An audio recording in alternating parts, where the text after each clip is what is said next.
Welcome to Horror Hunt Studio. Blackwood Asylum was a mental hospital abandoned in the late 1980s.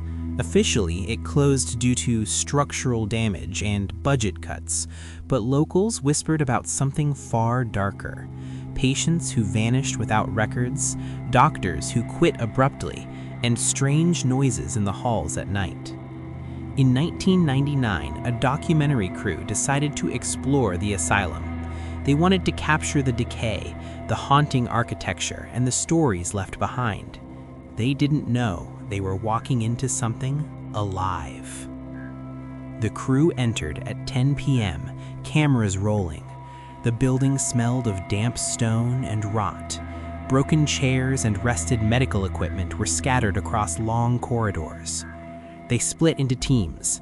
The main hallway had hundreds of small rooms, cells once used for quieting patients. Some rooms were padded, some lined with cracked mirrors. Within the first 30 minutes, the sound of footsteps echoed behind them, but no one was there. One crew member, Sarah, said, "It's like the building is breathing, waiting for us." At midnight, they discovered room 13. Inside, a large, full-length mirror reflected the corridor, but with a slight delay. The crew laughed nervously, but the delay was noticeable. Their movements were mirrored half a second after they happened. Then, the reflections began moving differently. Arms would stretch unnaturally. Faces would smirk when the real person was neutral. A voice whispered from the mirror, "Stay forever." One by one, crew members began vanishing. First, Mark, the sound engineer. He walked into the mirror to check a reflection and disappeared. Nothing remained. No footprints, no echoes, no trace. Next, Daniel, the cameraman, went into the padded cell room. Security footage later showed his shadow walking into the wall and vanishing. By 3 a.m., only 3 crew members remained: Sarah, Lisa, and the director, James. The building was silent except for soft whispering. Not human, not any language they recognized. They entered the padded wing where the asylum once restrained patients. The walls were now covered with hand scratches and faint bloodstains. A faint humming began, a tone so low it vibrated their bones. Sarah shined her flashlight on a figure, a man in old-fashioned asylum clothing, pale, emaciated, his eyes black voids. He raised a hand and pointed down the hallway. The humming grew louder, the lights flickered, the walls seemed to bend inward, trapping them. The crew realized time no longer flowed normally. Their watches froze, phones displayed random numbers. The further they walked, the more the asylum's layout changed. Corridors twisted, rooms merged, doors led to places they had already passed. Lisa tried to call for help, but the signal was gone. Every attempt to leave brought them back to room 13, the mirror room. The whispers became louder, almost intelligible.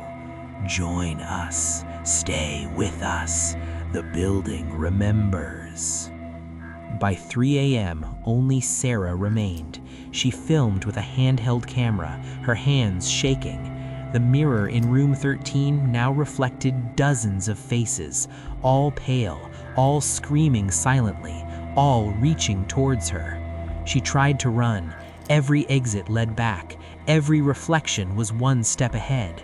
Her final journal entry recorded on camera said, "I can hear them breathing. I see their eyes in the mirrors. I'm never leaving. If anyone watches this, do not come here.